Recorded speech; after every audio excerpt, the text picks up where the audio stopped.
Siema, tu Wahacz. Zapraszam na test nowej Kii Niro w wersji elektrycznej, czyli propozycji dla osób, które poszukują auta tej marki na prąd, ale oczekują jednak większego konserwatyzmu niż w EV6. Na czym ten konserwatyzm polega? Powiem m.in. w dalszej części filmu. Egzemplarz, który przedstawiam, jest z najbogatszej wersji XL. Mamy też tutaj jedyny układ napędowy przewidziany do elektrycznego Niro, czyli akumulatory 64,8 kWh oraz silnik 204 konie. Startujemy! Przed chwilą nazwałem Niro modelem konserwatywnym, ale w kwestii wyglądu można tak go określić przy porównaniu z bajeranckim EV6, bo ogólnie pokazywany na tym filmie samochód jest specyficzny stylistycznie, jego odbiór mocno zależy od oczekiwań. Jeśli komuś podobało się stare Niro, które było jakby nie patrzeć stonowanym modelem z wyglądu, zwłaszcza pod kątem ogólnej bryły, jeśli taka osoba liczyła, że ten trend będzie kontynuowany, to może ją spotkać rozczarowanie, ponieważ nowa generacja, chociaż zachowała klasyczną bryłę crossovera, to różne detale zostały mocno zmienione.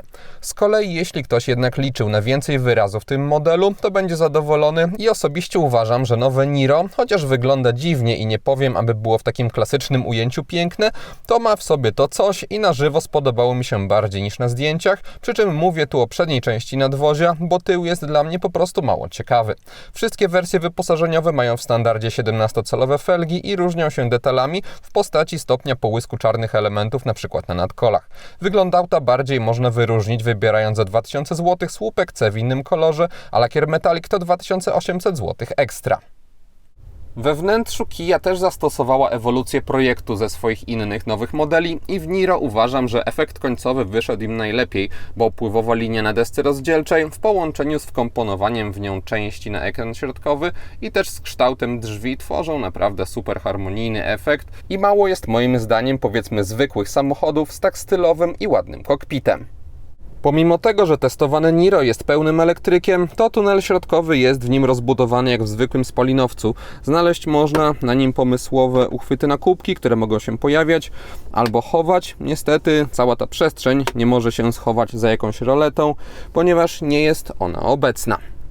Bardziej na tunelu środkowym dokuczać może za to ilość fortepianowej czerni, która się na nim znalazła, niczym nieprzedzielonej. Po pierwsze nie wygląda to zbyt fajnie, po drugie różne odciski palców, brud to wszystko zbiera, a będzie zbierać chociażby te odciski, ponieważ mamy na tej sekcji kilka przycisków oraz przede wszystkim wybierak biegów w postaci takiego oryginalnego pokrętła, które pod kątem ergonomicznym wypada bardzo dobrze.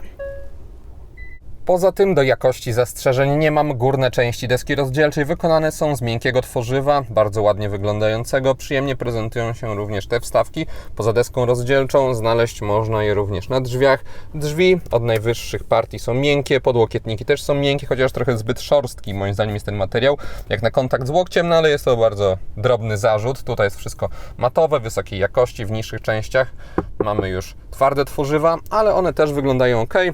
Tunel środkowy, mówiłem, najsłabszy punkt. Poza tym tutaj wszystkie detale, tak zostało wykonane, jak działa, jest naprawdę dobrze, spasowanie jest wzorowe, więc poza tym jednym chybionym pomysłem na tunelu środkowym, jakość wykonania zasługuje na słowa uznania.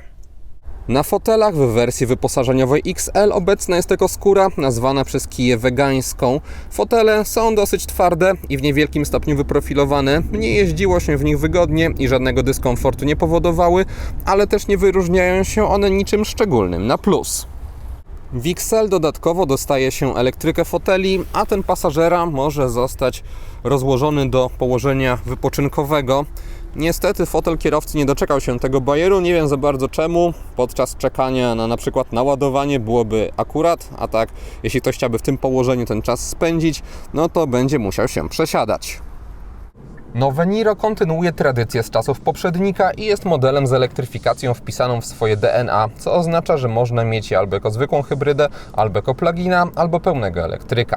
Wersja tylko na prąd jest oczywiście najdroższa i o ile w porównaniu ze zwykłą hybrydą różnica jest znacząca, bo wynosi około 40-65 tysięcy złotych w zależności od załapania się na program Mój Elektryk, to już po uwzględnieniu dopłat w tym programie przepaści względem wersji plug-in nie ma, bo mówimy tu o kwotach nawet rzędu kilku tysięcy złotych. Skupiając się już jednak na wersji wyłącznie na prąd i analizując, co dostaje się za minimum 191 900 zł, to nawet w bazowej wersji M mówić można o rozsądnym poziomie wyposażenia z m.in. światłami LED, kamerą cofania wraz z czujnikami, dostępem bezkluczykowym, dwustrefową klimatyzacją czy spodziewaną porcją systemów bezpieczeństwa. Jak to jednak zazwyczaj bywa najrozsądniejsza, jeśli ktoś nie chce długoterminowo niczego żałować po kupnie auta, jest środkowa odmiana nazwana tutaj L, ponieważ w niej trzeba dopłacić 21 000 zł, ale dostaje się już wtedy sporo, może nie jakichś przełomowych jednostkowo rzeczy, jak przykładowo podgrzewane fotele i kierownica, większy ekran systemu inforozrywki czy elektrykę fotela kierowcy, ale takich, które zebrane w całość odczuwalnie poprawiają wrażenia z użytkowania. Testowane XL to wersja na wypasie, gdzie dostaje się już trochę bajerów, które nie są niezbędne, jak na przykład audio firmy Harman Kardon, ale za to po prostu fajnie je mieć. Gdyby ktoś chciał jednak wydać na Niro możliwie mało, to musi myśleć o wersji M i zwykłej hybrydzie 141 koni. Ile taki najtańszy egzemplarz kosztowałby w wynajmie długoterminowym, powiem opierając się na ofercie partnera Wahacz TV, czyli firmy Carlys Polska. W cenach netto weźmy 20% wpłaty własnej, czyli 19 185 zł, 4-letni okres leasingu i wykup końcowy 30%, 28 778 zł i wtedy miesięczna rata wynosi 1520 zł. W opisie filmu wrzuciłem link, gdzie można dostroić suwaki pod siebie, a na carlyspolska.pl dostępne są inne auta, też w wynajmie długoterminowym. Wybór tylko jednego elektrycznego układu napędowego to dosyć śmiałe posunięcie Kii, które eliminuje ten model z obszaru poszukiwań przez klientów, którzy nie planują zapuszczać się Niro dalej od ładowarek w mieście, a którym z kolei zależy na jego niższej cenie. Testówka przez obecność akumulatorów 64,8 kWh i silnika o mocy 204 koni jest zdecydowanie kierowana dla osób, które poszukują bardziej uniwersalnego auta tego typu, no i też szybszego, bo mamy tu takie przyspieszenie od 0 do setki.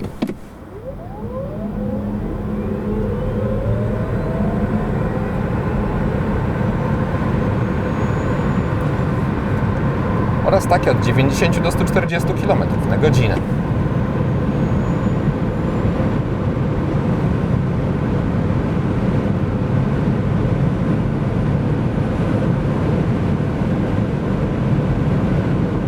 Producent wraz z nową generacją zmienił charakterystykę układu napędowego, bo chociaż moc jest taka sama, to poprzednik miał maksymalny moment obrotowy wynoszący 395 Nm, a obecnie został on zmniejszony do 255.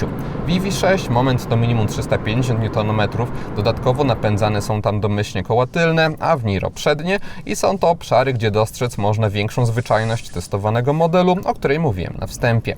Różnica w ilości newtonometrów na papierze wydaje się duża, ale w prawdziwym świecie nie uważam, aby negatywnie odbiło się to na wrażeniach z jazdy, ponieważ Niro wciąż po wciśnięciu gazu konkretnie wyrywa do przodu i zapewnia typową dla elektryków natychmiastowość i powtarzalność reakcji, dzięki czemu pozwala bardzo pewnie wykonywać różnego rodzaju manewry.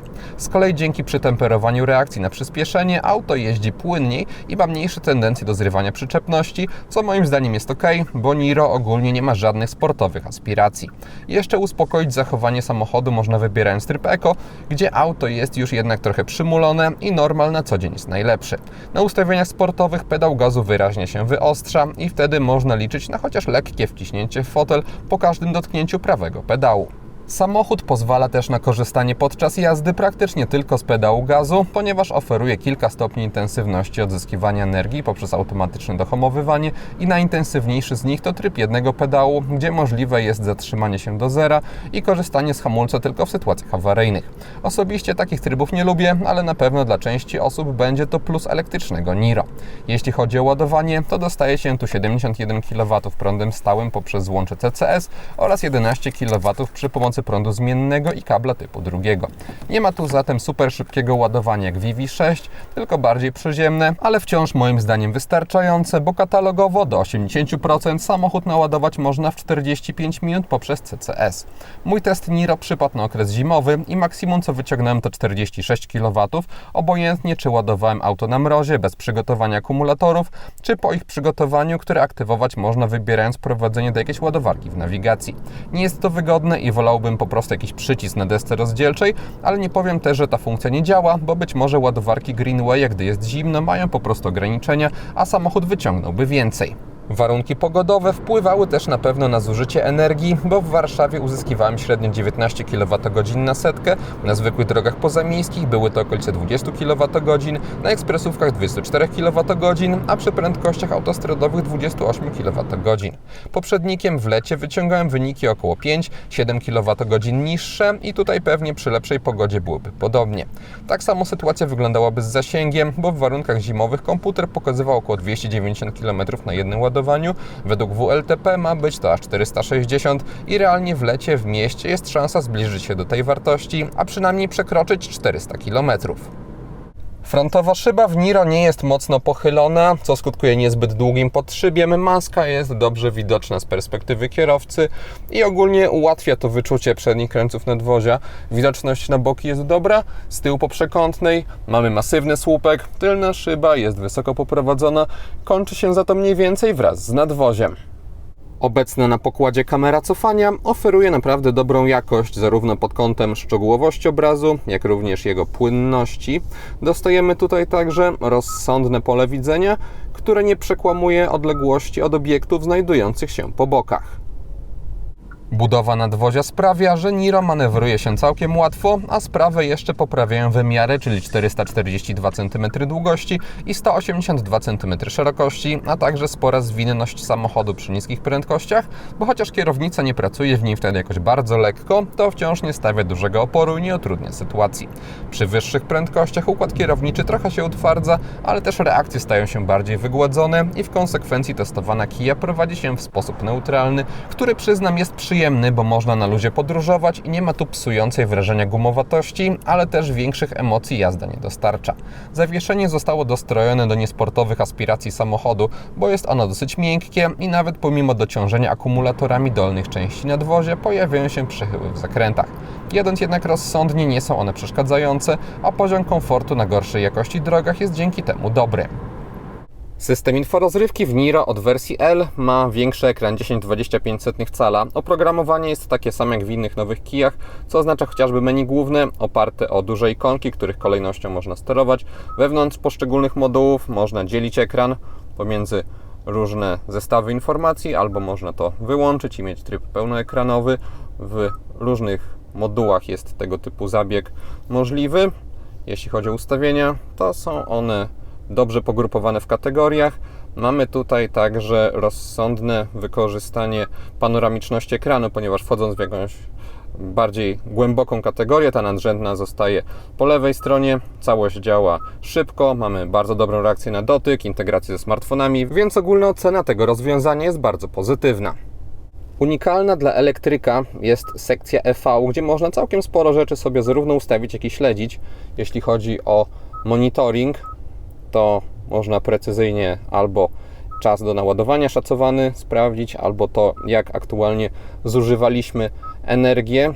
Jest też możliwość ustawienia kilku rzeczy związanych z tym, jak samochód będzie się zachowywał, więc jeśli ktoś sobie lubi wszystko dostroić dokładnie pod swoje preferencje, no to będzie zadowolony. Można sobie również tutaj znaleźć najbliższe stacje ładowania. Pod wyświetlaczem mamy panel klimatyzacji, który w razie potrzeby może zmienić swoją funkcjonalność. Wtedy też pokrętła zamiast sterować temperaturą, to regulują głośność.